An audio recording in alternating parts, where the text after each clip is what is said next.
what is unfolding and what will happen next, working our way through this? Well, one, good morning. Great to be back on with you guys. It feels like it's been forever. And yes, this is certainly something you don't necessarily plan for, something this large, something this unknown. But at the same time, administration, coaches, and all of that at San Diego State have done a great job of working through it, and we're just taking each day as it comes and planning for the future. JD, what is a typical day for you? Is it tons of paperwork? Is it just fielding phone calls? Is it emails? What are you doing maybe abnormally that you wouldn't be doing in the course of what would be a regular spring sports schedule? Well, we start every day and end every day for the most part with an executive staff call. And we've added a couple people to that group. It's a Zoom call and just kind of catch up on, what's going on right now. We're going through individual budget meetings with all of our sport teams and different functional areas within the department as we try to look at the scenarios for next year based on whether you start football in, September, regularly scheduled, or it, falls to later in the year. And, what enrollment's going to look like and some other pieces. So budget and just planning for what next year is going to look like, that pretty much eats up most of the day. JD, what are the conversations like, and just, to the best of your ability of what you're willing to share, what are your conversations like with the fall coaches trying to figure out about how they should be planning what's next? We've told them to start for planning like it's going to be a normal fall. So make sure you got your normal fall set up. And then let's start talking about scenarios of, the what ifs if we're, delayed a little bit, if we're delayed a lot. But it's hard to figure out right now, just not knowing. So, it's more put the effort into your team currently, especially with our, all of our teams still in school, all of our kids on virtual learning platforms.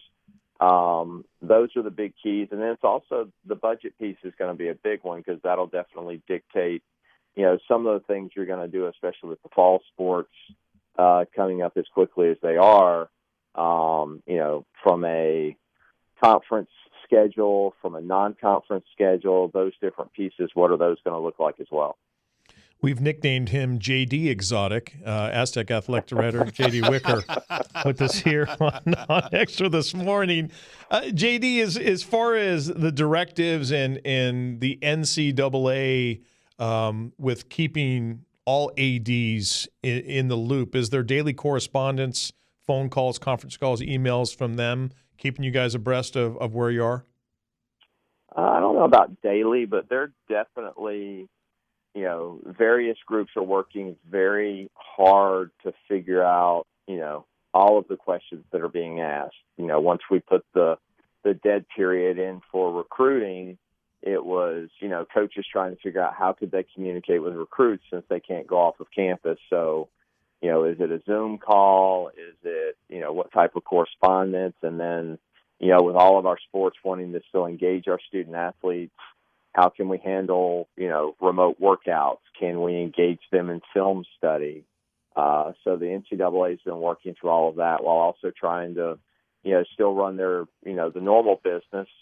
Next week, I think it's next week, the board of directors will be together and they'll discuss NIL and one-time transfer exceptions. So the business as usual is still going on amongst trying to answer all of the other questions about, what we're going to look like going forward. San Diego State Athletic Director JD Wicker with us on Xtra 1360 Fox Sports San Diego. JD, are you comfortable talking about the economic impact that it was for San Diego State with there not being a March Madness, especially with a program expected to do what we thought they could do, potentially go as far as they could have gone?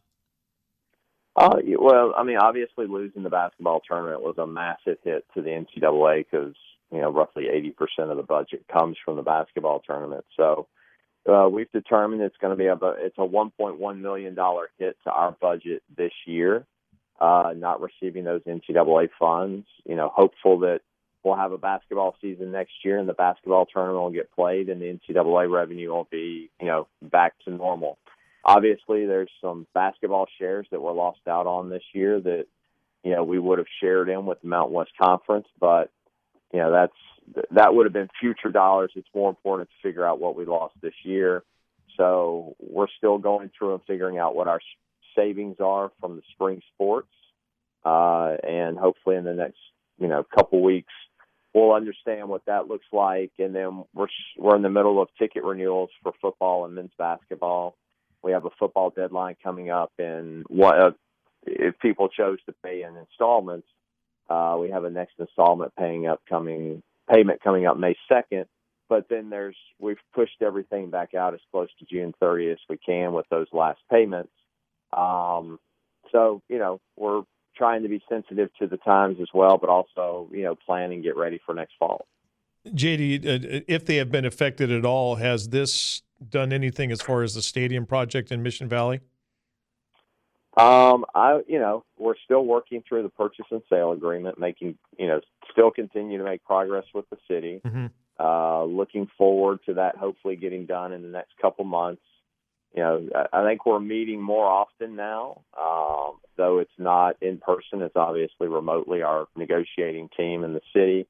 So we're hoping to get that wrapped up, and then we'll just have to see where the economy and all of those different pieces are as we look to start construction. Our plan is to still start construction hopefully this summer or fall and, open in the fall of 2022.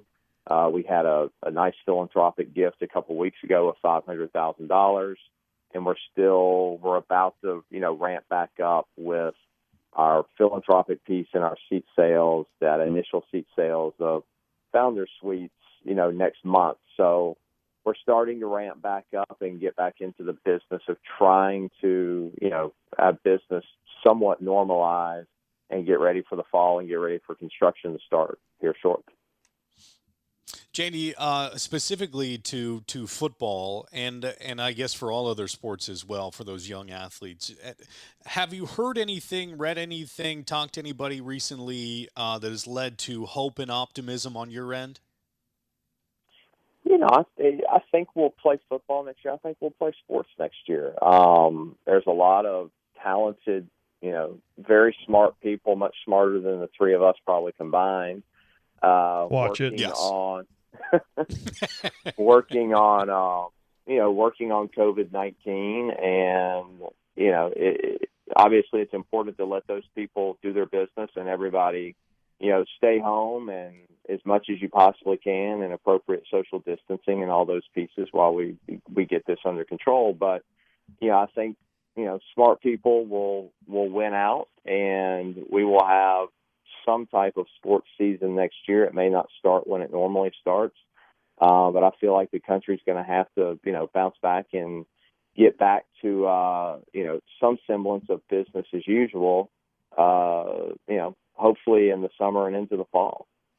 JD, my wife and I, once in a while, will walk up there around 55th and Montezuma, and it's so eerie not seeing what you would normally see with as far as bustling activity, things like that. Are you going into the offices at all? Are you strictly doing everything from home? I am strictly doing everything from home. I think I've left my neighborhood. Let's see, today's Tuesday, so it'll be 4 weeks tomorrow since I had my last full day on campus. I've been to campus once in that 4 weeks, and I think I've left my neighborhood 4 times in 4 weeks. So I hope I never have to do a Zoom call again once we get done with this. But, having all of the technology and, really kudos to our student athletes, to our academic advisors and coaches, to all of the professors on campus and the IT people on campus that, really in a 2 or 3 week time frame, they did the best job you could possibly do on transitioning from in-person classes to virtual classes. And, we've made the best of it. So, again, San Diego State, the big family that we are, came together and, supporting our students and, going to make the best of this. JD, I did just get a question. The show got a question via Twitter. And I don't exactly know where you are in the Brian Dutcher contract, but we are already being asked about a Brian Dutcher contract extension. Is that in the works? Not that you don't have Uh, anything else on your plate.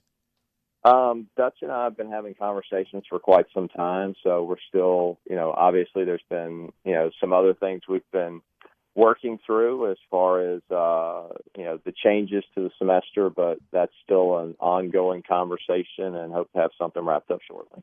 How are your daughters Scarlett Ann and Waverly doing with the home confinement? Well, I thought I was going to get Waverly on radio. She was in here with Ariel, Merida, and Rapunzel just moments before I took the call, and then she bolted to go see what her sister's doing. Scarlett is a bit of a homebody, so she's enjoying it. Although the homeschooling has been a little bit of a challenge, but it's good. I'm just glad the sun's coming out today. No kidding. So that'll be the best part, and I'll ask how are Topher doing, and then Judson, how's Lauren doing? Toph is doing great. Toph sees this as an extended spring break, and if he doesn't have to get up for a certain class, he thinks that he's doing his part by sleeping till like 12:30 and 1 o'clock in the afternoon. So he's doing great, JD. Appreciate it. Excellent. Yeah, JD, our young son, he's a very good boy. He is following stay-at-home orders to the letter. But we, no matter what, and hopefully it comes sooner than that, but no matter what, we will have an induction on Saturday, which means we will be parents by this weekend, which we're ecstatic about. Fantastic. It will be the greatest thing that you've seen your wife ever do when it happens. But I'm telling you, it's the most amazing thing you're going to be a part of. So I'm excited for you. Thanks, JD. We're constantly impressed by the attitude, and I mean just the kind of radiation of positivity from whether it's Coach Martinez or Coach Dutcher or Coach Hoke as they kind of manage this with young student athletes as well that they are leading. So great leadership by you and by the athletic program. Let's get that contract extension done with Brian Dutcher. We'll all feel a lot better. Thanks, JD. All right, guys, appreciate the time. Stay safe. We'll be thinking about you and be looking for the announcement this weekend. And good luck and go Aztecs. Thanks, JD. Thanks, JD.